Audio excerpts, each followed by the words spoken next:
성탄절을 프랑스어로는 노엘이라고 그럽니다.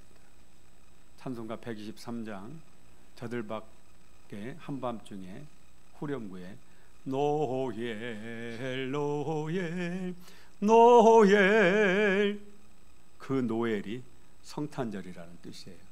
저도 늘 아는데 또 시간 되면 잊어버리더라고요. 그래서 이게 뭐지, 노엘이 뭐지, 또 찾아보면 또 아는데 또 한 5년 지나면 또 잊어버려요.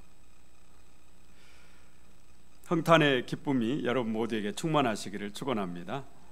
성탄절이 오늘 12월 25일인 거에 대해서 말이 많습니다.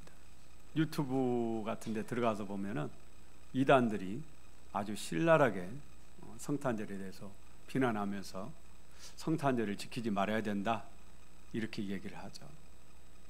성탄절은 로마의 태양신 숭배의 날인데 기독교인들이 태양신을 숭배하려고 그렇게 한다.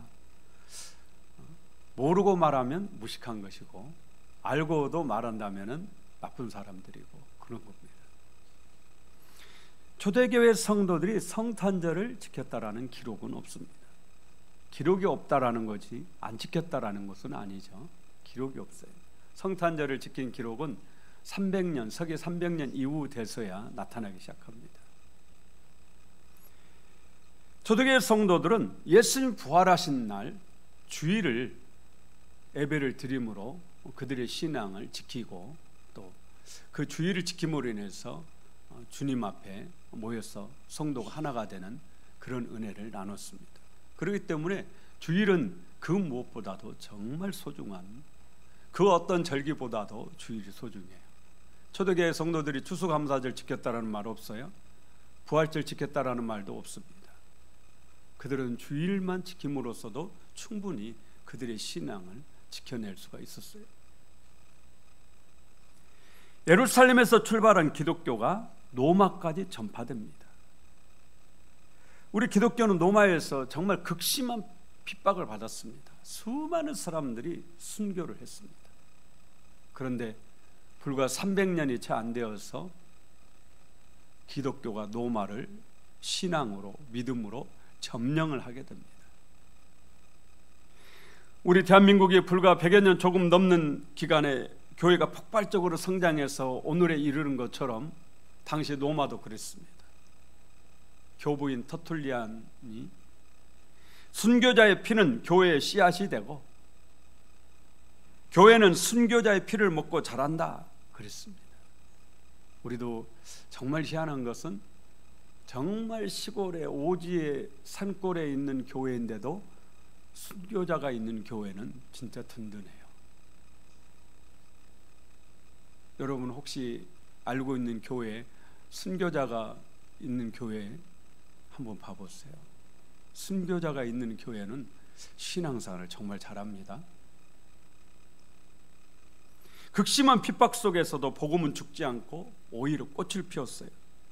로마가 기독교를 공식적으로 인정하게 되자 수많은 사람들이 한꺼번에 교회로 몰려들기 시작을 한 거죠. 그런데 교회 지도자들이 보니까 해마다 12월 25일 로마는 태양신 미트라를 섬겼습니다. 로마는 다신교예요. 여러 신을 섬기는데 그 중에 태양신 미트라를 섬기는데 이날 12월 25일이 태양신 미트라의 생일날이라고 해서 축제를 벌이는 거예요. 그런데 이제 교회에 처음 나온 성도들이, 아직 신앙이 성숙하지 않은 성도들이 자꾸 그 우상을 섬기는 그 축제에, 왜냐하면 예수 믿기 이전에는 그 축제에 내가 함께 했었으니까요. 자꾸 그 축제를 가는 겁니다. 교회 지도자들이 그러한 것을 보면서 고민하게 됐고 고심하게 되고 기도하게 됐죠. 그리고 이것을 어떻게 할 것이냐, 함께 머리를 맞대고 의논한 결과 12월 25일을 예수님의 탄생일로 우리도 축제로 지킵시다. 그렇게 된 겁니다. 서기 350년 로마의 주교 율리오 1세가 12월 25일을 성탄절로 정한 것이 오늘날까지 이어져서 왔습니다. 저는 당시 종교 지도자들이 정말 지혜롭게 잘했다 그렇게 생각합니다. 제가 33살 때 고향 근처에 있는 선운사에 그 시골 교회에서 담임 전도사로 목회를 했습니다. 처음 제가 부유에서 갈 때는 선운사 때문에 힘들 줄 알았어요. 선운사는 대단한 절 아닙니까? 유명한 절이죠. 그런데 선운사는 사실 동네 사람들에게 영향력이 없었어요. 다만 교회 가까이에 아주 작은 절이 하나 있었는데 남자 스님이 아니고 여자 비구니가 그 절을 지키는 그런 아주 작은 교회예요. 그런데 이분이 4월 초파일 석가탄신일만 되면은 동네 사람 전체에게 떡을 하나씩 다 돌리는 거예요. 저하고 사모님이 수차례 가서 전도를 하려고 했지만 그 동네 분들이 하는 말이 우리가 절에서 떡 얻어 먹은 지가 몇 년인데 이제 와서 배신하고 교회로 갈 수 없다라는 거예요. 떡 하나의 위력이 정말 대단합니다. 별 얘기해도 소용없어요.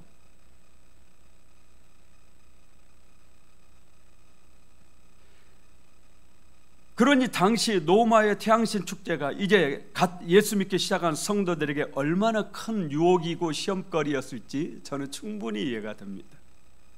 같은 날 성탄절로 지킴으로 맞불을 놓은 것은 교회가 너무너무 잘한 일이다. 성탄절을 크리스마스라고 하는데 크리스마스는 크리스와 마스의 합한말이죠. 크리스는 예수님인 그리스도를 말하죠. 예수 그리스도에서 그리스도. 마스는 카톨릭의 미사를 말합니다. 그러니까 크리스마스는 그리스도 미사 이런 얘기죠. 다른 말로 표현하면 성탄 예배 그런 뜻입니다. 성탄절을 영어로 뭐라고 하죠? 성탄절을 영어로 뭐라고 하나요? 네, 맞아요. 성탄절을 영어로 크리스마스라고 해요. 그러니까 우리는 성탄절이라고 그러고 미국 사람은 크리스마스라고 그런단 말이에요. 우리가 보통 메리 크리스마스 그러는데 즐거운 성탄절 되십시오. 즐거운 성탄절 보내십시오. 이렇게 보통 우리가 생각을 합니다. 그런데 진짜 뜻은, 좀 더 깊은 뜻은 기쁜 성탄절 예배 되십시오. 그런 뜻이에요. 그렇잖아요. 크리스마스가 성탄 예배니까 메리가 즐거운 기쁜 그런 뜻 아닙니까? 성탄절에 유명한 사람이 누구죠? 아이들한테 유명한 사람이 있죠. 산타클로스. 산타클로스는 실존 인물입니다. 동로마 제국 내 미라 지방의 대주교였던 성 니콜라스라는 분이 평소 가난한 사람을 돕는데 열심히 했다고 그래요. 특히 이분은 어린아이들을 좋아해서 해마다 12월 25일이면 어린아이들에게 선물을 나눠주는 일을 해마다 계속 지속적으로 한 겁니다. 그런데 십자군 전쟁 때 이 십자군들이 와서 이러한 얘기를 들으면서 이게 소문에 소문을 해가지고 전 세계로 확산되는 그런 일이 벌어졌어요. 그리고 네덜란드 사람들이 당시 신들에게 미국으로 이민을 와가지고, 그냥 미국으로 이민 온 사람은 영국 사람만이 아니고 네덜란드에서도 왔었죠. 이 네덜란드 사람들이 이 성 니콜라스인데, 이 대주교 이름이 성 니콜라스인데, 이 성 니콜라스의 이름을, 성이라는 게 영어로 세인트예요. 그래서 이 세인트에서 산타가 온 겁니다. 니콜라우스에서 클로스가 온 거예요. 그래서 산타클로스로 부르기 시작했다. 그래서 오늘날에 산타클로스가 된 겁니다. 실존 인물이라고 그래요. 제가 아는 목사님 자녀는 중학생인데도 지금도 산타가 있다고 그런다고 그래요. 중학생도 산타를 지금도 믿고 있다는 사실에 제가 놀랐어요. 많은 사람들이 산타의 고향을 핀란드로 알고 있는데 실제 성 니콜라스의 고향은 오늘날의 터키입니다. 1927년 핀란드의 어린이 프로그램 진행자가 핀란드 노바니에미 마을에 있는 코르바툰툴이라는 산에 산타가 살고 있다고 방송에서 그랬대요. 어린이 방송 진행하다가. 그런데 이게 이제 소문이 된 겁니다. 사실은 산타가 있는 게 아니고 그 산에는 술록이 살고 있답니다. 그런데 이제 이게 소문이 타고 갔는데 50년대인가요? 제가 정확하게 모르겠네요. 이 누즈벨트 대통령이, 누즈벨트 대통령 부인인 엘리너 여사가 핀란드 정부에다가 공식적으로 나도 산타를 한번 만나보고 싶다 요청을 한다고 그래요. 아마 무슨 정치적인 뭔가 있었는지는 모르지만 이 대통령 부인이 핀란드 정부에다가 산타가 핀란드에 있다라는데 나도 만나보고 싶습니다. 그래가지고 실제 이 마을을 방문을 하는 거예요. 그래서 전 세계에 산타는 이 핀란드에 있다 소문이 나가지고 지금도 세계 수많은 아이들이 이 핀란드 이 마을로 산타에게 편지를 보낸다고 그러죠. 교회를 싫어하고 미워하는 사람들은 성탄절마저 없애려고 그럽니다. 크리스마스마저 없애려고 그러죠. 저도 크리스마스에 대한 기사 나온 밑에 댓글을 보니까 많은 사람들이 왜 크리스마스를 지키느냐, 애국에서 온 것인데 우리 것을 지켜야지, 그러면서 막 없애야 된다고 막 그래요. 그런데 그들 중에 꽤 많은 수가 이단입니다. 특히 신천지 교인들이 많이 그러고 있어요. 성탄절은 이미 우리 믿는 사람뿐 아니라 믿지 않는 사람에게까지도 예수님의 참 평화와 사랑을 증가하는 아주 소중한 절기가 됐습니다. 1914년 제1차 세계대전 때 크리스마스 이브가 된 겁니다. 이브라는 것은 저녁을 뜻하는 영어 이브닝의 준말이에요. 크리스마스 전날 밤을 크리스마스 이브라고 그러죠. 독일군과 영국군이 대치하고 있는 상황에 그 전쟁터에서 독일군 병사가, 여러분 독일은 루터가 독일 사람이잖아요. 독일은 기독교 국가입니다. 그 독일군 병사가 크리스마스 이브 날 전쟁터에서, 지금 영국하고 독일하고 이제 싸우고 있는 전쟁터에 대치하고 있어요. 저녁이니까 지금 쉬고 있는 중이죠. 그런데 독일군 병사 하나가 성탄절 캐롤을 부르기 시작한 겁니다. 영국 병사들도 예수 믿는 병사들이죠. 영국 병사들이 고향이 그립고 교회가 그립고 마음이 찡하고 감동이 온 겁니다. 그래서 그 독일군들의 캐롤이 끝나고 나서 답가로 또 성탄절 캐롤을 또 불렀다고 해요. 비록 낮에는 총칼 겨누고 싸우고 그랬는데 알고 보니까 신앙으로 하나였던 겁니다. 같이 예수 믿고 있었던 거예요. 그래서 그 중에 한 사람이 용기를 내서 참호에서 나오고 반대편에서 나오고, 그래서 나중에는 서로가 참호에서 나와서 실제로 악수를 하면서 함께 음식을 나누고, 심지어는 다음 날 축구 경기까지 했다고 그래요. 그런데 이게 오래가지 못했습니다. 12월 29일 날 독일군 수뇌부에서 명령이 하달된 겁니다. 앞으로 누구든지 적과 교류하는 자는 최고형을 내리겠다. 그렇게 끝났다. 성탄절은 이처럼 위대한 거죠. 러시아와 우크라이나가 성탄절을 통해서 전쟁이 끝났으면 하는 그런 바람입니다.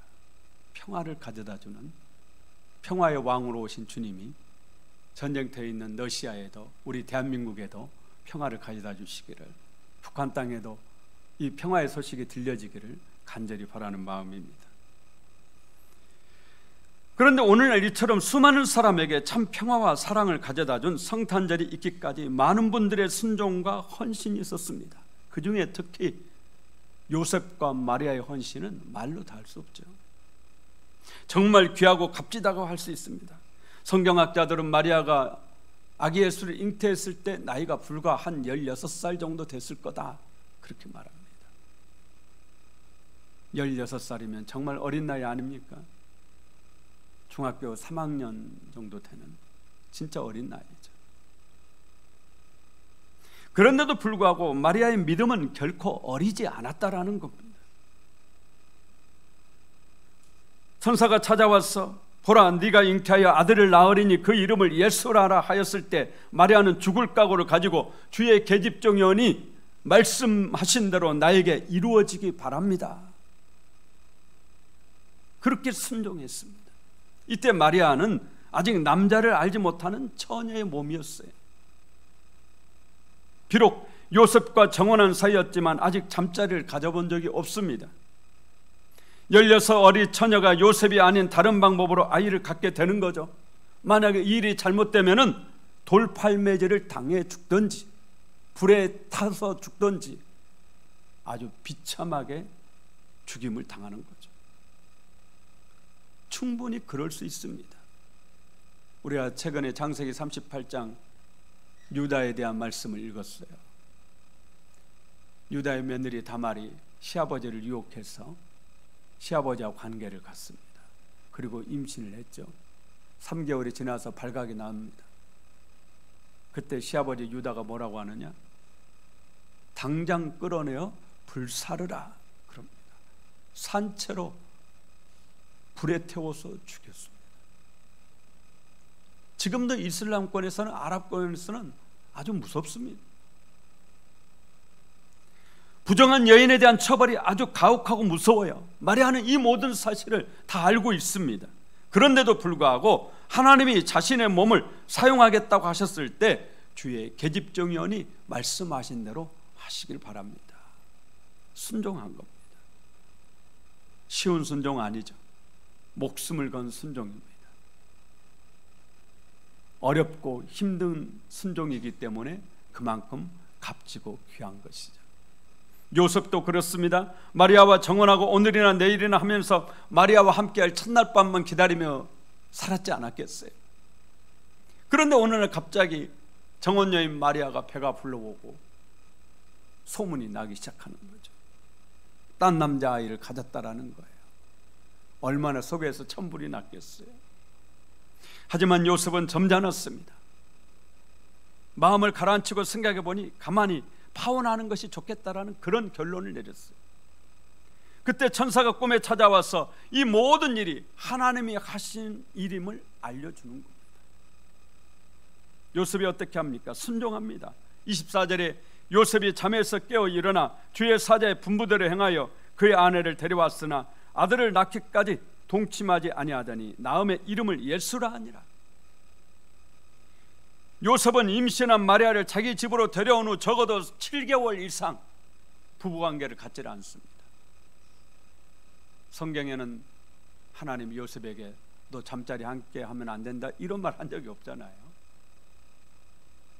그런데도 요셉은 하나님이 하시는 그 뜻이 다 이루어지도록 하기 위해서 아내를 데리고 와서 함께 사는데도 7개월이 넘는 기간 동안 부부관계를 갖지 않죠. 하나님의 뜻을 온전히 이루기 위해서 자신의 욕정을 이겨낸 겁니다. 참으로 고귀한 순종이죠. 이와 같이 우리 하나님은 순종하는 사람들을 통해서 하나님의 일을 이루어 가십니다. 사도행전 8장을 읽어보면요, 빌립 집사님이 예루살렘의 핍박을 피해서 사마리아로 내려갔는데 사마리아에서 복음을 증거하자 폭발적인 붐이 일어나기 시작했습니다. 수많은 사람들이 예수 믿고 모여들기 시작했어요. 교회가 세워지고 막 붕하는 거죠. 정말 붕의 불길이 활활 막 타오르는 겁니다. 그런데 갑자기 천사가 찾아와서 광야로 가라고 그러는 겁니다. 여러분, 빌립은 우리 빌립 특공대 말할 때 그 빌립이거든요. 전도의 대가 아닙니까? 전도하는 사람은 사람 많은 데로 가야 되잖아요. 그런데 광야는 사람이 없지 않습니까? 그런데 광야로 가라 그래요. 하나님께서 광야로 가라 그래요. 지금 사마리아에 수많은 사람들이 예수 믿겠다고 몰려들기 시작하고 전도만 하면은 그냥 불같이 막 타오르는 거예요. 그 한참 부흥의 불길이 타오르고 있는 그 상황에서 광야로 가라. 빌립이 순종했습니다. 광야로 갔더니 이디오피아 여왕 간닥의 국고를 맡은 네시가 마차를 타고 가는데 이사야 53장을 읽으면서 가는 겁니다. 빌립이 마차에 올라서 그 성경 말씀을 설명을 해주고 예수 그리스도의 복음을 증거하니까 그 네시가 그래요. 세례를 받고 싶다. 그래서 세례를 주어서 보냅니다. 그리고 이 내시가 가서 이디오피아를 복음화시키는데, 이디오피아는요 아프리카에서 최초로 기독교 국가가 됩니다. 이해할 수 없어요. 지금 사마리아의 수많은 사람들이 빌립을 통해서 예수 믿겠다고 모여들기 시작하고 막 붕의 불길이 활활 타오르고 있는데 하나님은 광야로 가라고. 이해할 수가 없어요. 그런데도 순종했습니다. 그랬더니 이디오피아라는 나라를 복음화시키는 놀라운 역사가 일어나는 거죠. 하나님은 불순종한 요나를 물고기가 삼키게 하심으로 요나가 회개하고 돌아서게 됩니다. 이후 요나가 니느웨에 가서 하루 동안 다니며 회개 복음을 전파했습니다. 원래 니느웨 성은 사흘길을 돌아야 다 돌 수 있는데 요나는 3분의 1만 순종한 겁니다. 그랬는데도 불구하고 니느웨 성의 임금부터 해가지고 짐승까지 금식하면서 회개하고 돌아서는 역사가 있어요. 3분의 1만 순종한 겁니다. 요나가 다 순종했더라면 얼마나 좋았을까요? 이와 같이 우리 하나님은 순종하는 사람들을 통해서 하나님의 일을 이루어 가십니다. 요셉은 순종했습니다. 마리아도 순종했습니다. 목자들도 순종했습니다. 이제 오늘 성탄절을 맞이하는 저와 여러분은 어떻게 할 것입니까? 우리에게도 주님이 말씀하신 것이 있죠. 2000년 전에 유대 땅 베들레헴 마국간에는 아기 예수가 탄생하셨다면 앞으로 다시 예수님이 재림 메시아로 오신다고 말씀하고 있어요. 재림 메시아로 오시는 그 주님이 우리에게 하신 말씀이 있어요. 우리에게 명령하신 것이 있습니다. 그게 뭡니까? 땅끝까지 이르러 내 증인이 되리라. 너희는 온 천하 만민에게 복음을 전파하라. 마태복음 28장 18절에 예수께서 나와 말씀하여 이르시되 하늘과 땅과 모든 권세를 내게 주셨으니 그러므로 너희는 가서 모든 민족을 제자로 삼아 아버지 아들과 성령의 이름으로 세례를 베풀고 내가 너희에게 분부한 모든 것을 가르쳐 지키게 하라. 볼지어다 내가 세상 끝날까지 너희와 항상 함께 있으리라.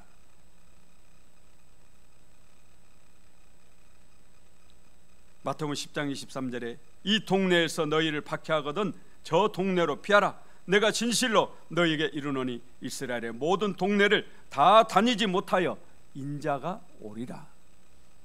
주님은 다시 오신다고 그렇게 말씀하고 있죠. 우리가 성탄절을 맞이하는 것은 거기에 의미가 있는 겁니다.